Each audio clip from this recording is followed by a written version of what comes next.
Hello friends, इस video में हम आपको बताने जा रहे हैं कुछ कमाल की मशीन्स के बारे में जिनके काम को देखकर आप पूरी तरह से चौंक जाएंगे। तो चलिए वीडियो शुरू करते हैं। ये है बम्बू स्प्लिटर। इस मशीन का इस्तेमाल बांस की लकड़ी को चीरने के लिए किया जाता है। ये मशीन बांस की एक गोल लकड़ी को 10 पतले पतले हिस्सों में चीर देती है। ये एक सिंपल सी मशीन है जिसमें बांस को चीरने के लिए इसमें आगे की तरफ एक स्लाइसर की तरह दिखने वाला कटर लगाया गया है और इसमें पीछे की तरफ से लकड़ी को पुश करने के लिए एक मशीन भी लगाई गई है जो कि बार बार आगे पीछे घूमती रहती है। इस कटर और इस मशीन के बीच में एक वर्कर द्वारा एक एक करके बांस की लकड़ी को रखा जाता है, जिससे ये मशीन काफ़ी आसानी से चीरती जाती है। इस तरह से तैयार बांस की पतली पतली लकड़ी का इस्तेमाल बांस के कई तरह के प्रोडक्ट बनाने में किया जाता है। ये है बनाना चाफ कटर। ये भी एक कमाल की मशीन है जिसका इस्तेमाल केले के पेड़ों को छोटे छोटे टुकड़ों में काटने के लिए किया जाता है। इस मशीन में एक काफ़ी फास्ट रोटेटिंग कटर लगा है जो कि केले के पेड़ को लगातार तेज़ी से काटते हुए इन्हें आगे की तरफ फेंकते जाता है। आपको बता दें कि केले के पेड़ अपने जीवन काल में सिर्फ एक बार ही फल देते हैं, जिसके बाद ये पूरी तरह से यूजलेस हो जाते हैं। फिर इन यूजलेस पेड़ों को इस मशीन के द्वारा छोटे छोटे पीसेस में काटकर तालाब में फेंक दिया जाता है और फिर इस तालाब में मौजूद मछलियाँ इन्हें खाकर अपना पेट भर लेती है। इस टेक्निक का इस्तेमाल मछली पालन से जुड़े किसान मछलियों को फीडिंग कराने के लिए करते हैं, क्योंकि केले का पेड़ मछलियों के लिए एक अच्छा भोजन माना जाता है। इसके अलावा केले के पेड़ों को नष्ट करने के लिए इस तरह के ट्रैक्टर अटैचमेंट का भी इस्तेमाल किया जाता है, जो कि केले के पेड़ों को काफ़ी तेज़ी से काटते जाता है। इस ट्रैक्टर अटैचमेंट में पीछे की तरफ एक राउंड फ्रेम में 2 फास्ट रोटेटिंग ब्लेड्स लगी होती है जो कि केले के पेड़ को काफ़ी तेज़ी से काटती जाती है। इस मशीन अटैचमेंट को भी ट्रैक्टर से डायरेक्टली जोड़कर केले के खड़े पेड़ों पर चलाया जाता है, जिससे केले के पेड़ कटते हुए ज़मीन पर ही कचरा बनते जाते हैं और फिर इस कचरे को यहीं सड़ने दिया जाता है, जिससे ये कचरा कुछ समय बाद एक अच्छा कंपोस्ट भी बन जाता है। ये है टेराटेक। साधारण सा दिखने वाला ये टूल ग्रीन हाउस फार्मिंग में इस्तेमाल किया जाता है। इस टूल का इस्तेमाल प्लास्टिक के तिरपाल में राउंड शेप होल बनाने के लिए किया जाता है। इसमें पीछे की तरफ एक छोटा सा ब्यूटेन गैस का सिलेंडर लगा होता है जो कि एक नली के थ्रू आगे की तरफ एक बर्नर से अटैच होता है। जब इस गैस सिलेंडर को चालू किया जाता है तो इसमें लगे बर्नर में आग लगने लगती है, जिस वजह से इसके आगे वाला हिस्सा काफ़ी गर्म हो जाता है और फिर इसे तिरपाल पर रखते ही ये उसे बर्न करके उसमें राउंड शेप होल बना देता है। इस तरह से बर्नर की मदद से काफ़ी तेज़ी से तिरपाल में होल बनाए जा सकते हैं और फिर इन होल्स में पौधों को प्लांट कर दिया जाता है। ये है वुड कटर। इस मशीन का इस्तेमाल छोटी छोटी लकड़ियों को टुकड़ों में तोड़ने के लिए किया जाता है ताकि इन लकड़ियों को आसानी से जलाया जा सके। ये मशीन एक ट्रैक्टर के पीछे की तरफ अटैच की जा सकती है। इस मशीन में एक रोटेटिंग कटर लगा है जिसमें एक तरफ से लकड़ी डाली जाती है, जिसे ये मशीन छोटे छोटे टुकड़ों में काटकर इकट्ठा करती जाती है। ये है प्लांटिंग मशीन। साधारण सी दिखने वाली इस मशीन के काम को देखकर आप भी चौंक जाएंगे। ये एक प्लांटिंग मशीन है जिसकी मदद से ज़मीन में पौधों को काफ़ी तेज़ी से प्लांट किया जा सकता है। इस मशीन को इसके दोनों हैंडल से पकड़कर चलाया जाता है और इसमें एक एक पौधा लगातार ऊपर से डाला जाता है, जिसे ये मशीन ज़मीन में प्लांट करते जाती है। आप देख सकते हैं कि ये मशीन कितनी सफाई से पौधों को ज़मीन में प्लांट करती जा रही है। जैसे ही इसके हैंडल को प्रेस किया जाता है तो इस मशीन का निचला हिस्सा खुल जाता है और इसमें नीचे गैप बन जाता है, जिससे पौधे काफ़ी आसानी से ज़मीन में प्लांट हो जाते हैं। ये है इलेक्ट्रोकॉप F3015। ये एक वुड कटिंग टूल है। इस टूल की मदद से पेड़ों की छोटी छोटी टहनियों को काफ़ी आसानी से काटा जा सकता है। ये एक इलेक्ट्रिक डिवाइस है जिसमें लिथियम आयन बैटरी का इस्तेमाल किया गया है। ये मशीन काफ़ी पावरफुल है। इसकी पावर का अंदाज़ा आप इसके काम को देखकर ही लगा सकते हैं। इसे इस्तेमाल करने के लिए बस आपको इस टूल को लकड़ी के पास ले जाकर बस इसका एक बटन प्रेस करना होगा, जिसके बाद इसमें लगा कटर उस लकड़ी को काट देता है। इस मशीन में आपको कई तरह के छोटे बड़े कटर अटैचमेंट भी मिल जाते हैं। इस मशीन के सबसे बड़े कटर अटैचमेंट की मदद से आप 2 इंच तक मोटी लकड़ी को भी काफ़ी आसानी से काट सकते हैं। और अगर पेड़ों की टहनियों को काटते वक्त अगर आपके हाथ टहनियों तक नहीं पहुंच पा रहे हैं तो आप इस टूल के साथ दी गई स्टिक को इससे अटैच कर सकते हैं, जिसके बाद आप ऊंची ऊंची और दूर दूर की टहनियों को भी काफ़ी आसानी से काट पाएंगे। ये है बैक्स मशीन्स। ये मशीन गार्डन में मौजूद पेड़ पौधों को शेप देने का काम करती है। ये मशीन गार्डन में मौजूद पौधों को एक स्ट्रेट शेप देती जाती है।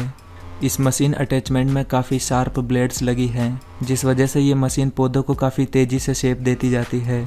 और इस मशीन में एक वैक्यूम पाइप भी लगा है।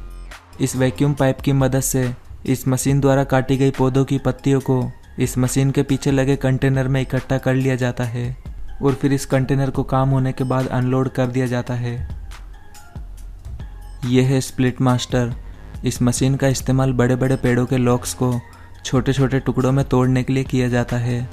इस मशीन में सबसे पहले लकड़ी के एक लॉक को लिफ्ट करवा कर इस मशीन में डाल दिया जाता है और फिर इसमें लगे हाइड्रोलिक सिस्टम की मदद से इस लॉक को कटिंग फ्रेम के ऊपर पुश कर दिया जाता है, जिसके बाद ये लॉक लकड़ी के छोटे छोटे टुकड़ों में टूट जाता है। इस तरह से बार बार लकड़ी के लॉक्स को इस फ्रेम के ऊपर प्रेस करवाया जाता है और ऐसे इन्हें काफ़ी आसानी से छोटे छोटे टुकड़ों में बदला जाता है। और आगे लगे एक कन्वेयर की मदद से इन लकड़ी के टुकड़ों को अलग से इकट्ठा कर लिया जाता है। लकड़ी के इन छोटे छोटे टुकड़ों का इस्तेमाल आग में जलाने के लिए किया जाता है। यह है जाइंट वैक। ये एक बड़ी वैक्यूम क्लीनिंग मशीन है जो कि सड़कों पर से कचरा उठाने के लिए बनाई गई है। जब सफाई कर्मी द्वारा सारा कचरा एक जगह इकट्ठा कर दिया जाता है तो फिर इस मशीन को उस कचरे के ऊपर चलाया जाता है और सारे कचरे को उठा लिया जाता है।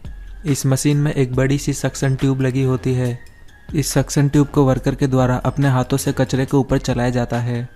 ये मशीन इस सक्शन ट्यूब के जरिए कचरे को खींचकर अपने पीछे लगे कंटेनर में इकट्ठा करती रहती है।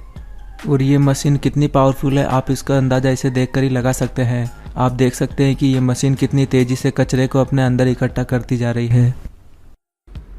ये है पल्वराइज़र। यह भी एक काफ़ी कमाल की मशीन है। इस मशीन के द्वारा किसी भी लकड़ी को डस्ट या फिर पाउडर में कन्वर्ट किया जा सकता है। ये मशीन अटैचमेंट किसी भी ट्रैक्टर से जोड़कर चलाया जा सकता है। यहाँ इस मशीन में खजूर के पेड़ की पत्तियों को इसमें डाला जा रहा है। आप देख सकते हैं कि ये मशीन कितनी तेज़ी से वर्क कर रही है। इसमें खजूर की पत्तियों को डालते ही ये मशीन उन्हें पाउडर फॉर्म में कन्वर्ट करके हवा में कितनी तेज़ी से फेंकते जा रही है। इस तरह से इन पत्तियों को ये मशीन काफ़ी तेज़ी से डिस्ट्रॉय करते जाती है और इन्हें डस्ट में कन्वर्ट करते जाती है। ये है ट्री टैक। ये एक बाइंडिंग मशीन है जिसका इस्तेमाल क्रिसमस ट्री को बांधने के लिए किया जाता है। इसमें सबसे पहले एक क्रिसमस ट्री को एक गोलाकार फ्रेम में एक तरफ से अंदर डाला जाता है और फिर इस पेड़ को आगे से बांधकर इस मशीन को स्टार्ट कर दिया जाता है। जब ये मशीन स्टार्ट हो जाती है तो इस पेड़ को धीरे धीरे बाहर की तरफ खींचा जाता है और इस तरह से इस पेड़ को पूरी तरह से धागे से बांध दिया जाता है। इस तरह से क्रिसमस ट्रीज को सुरक्षित तरीके से बांधकर इन्हें मार्केट में भेज दिया जाता है, जहां बाजार में क्रिसमस के दिन इन्हें लोग खरीद कर अपने घर ले जाते हैं। यह है लोपाटा मशीन। इस मशीन में 6 मैकेनिकल आर्म्स लगी है जो कि दिखने में काफ़ी डेंजरस लगती है। इस मशीन अटैचमेंट को ट्रैक्टर से अटैच करके चलाया जाता है। जैसे ये मशीन चलती है तो इसमें लगी मैकेनिकल आर्म्स ज़मीन को खोदते हुए आगे की ओर बढ़ती जाती है। इस तरह की मशीनों का इस्तेमाल ज़मीन में बीज बोने से पहले मिट्टी को ऊपर नीचे करके उन्हें हवा लगाने के लिए किया जाता है। और मालो ट्रैक्टर नाम की ये मशीन भी कुछ इसी तरह का काम करती है। इस मशीन में भी पीछे की तरफ 6 रोटेटिंग आर्म्स लगी हैं जो कि ट्रैक्टर की शाफ्ट से डायरेक्टली जुड़ी होती है। इस मशीन का इस्तेमाल भी खेत की मिट्टी को फसल बोने से पहले तैयार करने के लिए किया जाता है ताकि मिट्टी को अच्छी तरह हवा लग सके। यह है कोटेल V2। यह एक तरह का गार्डनिंग टूल है जिसकी मदद से पौधों की टहनियों को आसानी से किसी भी ऑब्जेक्ट से बांधा जा सकता है। जब किसी बेल या फिर कमज़ोर तने वाले पौधे को वर्टिकली ग्रो करवाना होता है तो इसमें ये टूल आपकी काफ़ी मदद कर सकता है। इस मशीन में पीछे की तरफ एक रस्सी का रोल लगा होता है और इस मशीन के एक ट्रिगर को प्रेस करते ही यह टहनी को रस्सी से काफ़ी मजबूती से बांध देता है। इस तरह से ये टूल गार्डनिंग में आपकी काफ़ी मदद कर सकता है। यह है स्क्वायर बेलर जो कि ज़मीन पर पड़े चारे को एक ट्रॉली में इकट्ठा करके उसकी स्क्वायर बेल्स बनाती जाती है। ये मशीन भी एक ट्रैक्टर से अटैच करके चलाई जाती है। इस मशीन में आगे की तरफ एक रोटेटिंग व्हील लगा है जो कि ज़मीन पर पड़े चारे को लगातार ट्रॉली में पीछे खींचते जाता है।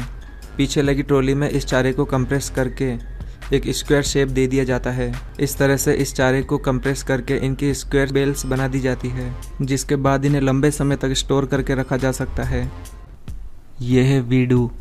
ये एक वर्किंग बोट है जो कि पानी की सरफेस पर काम करने के लिए बनाई गई है। ये मशीन पानी के ऊपर उगे हुए अनवांटेड पौधों को ये मशीन पानी के ऊपर उगे हुए अनवांटेड कचरे को हटाने का काम करती है। इस मशीन में एक हाइड्रोलिक आर्म लगी हुई है जिसकी मदद से ये मशीन पानी के ऊपर से कचरे को उठाकर बाहर कर देती है। और इस मशीन में नीचे की तरफ एक कटिंग ब्लेड भी लगी है जो कि पानी के अंदर लगे पौधों को काटती जाती है ताकि इन पौधों को बाहर निकालने में आसानी हो। दोस्तों, आपको ये सभी मशीनें कैसी लगी अपने विचारों में कमेंट बॉक्स में ज़रूर बताएं। और अगर आपको ये वीडियो पसंद आई है तो प्लीज़ इसे लाइक और शेयर कर दें। और ऐसे ही इंटरेस्टिंग और नॉलेज से भरे वीडियोस के लिए हमारे चैनल को भी सब्सक्राइब करना बिल्कुल ना भूलें।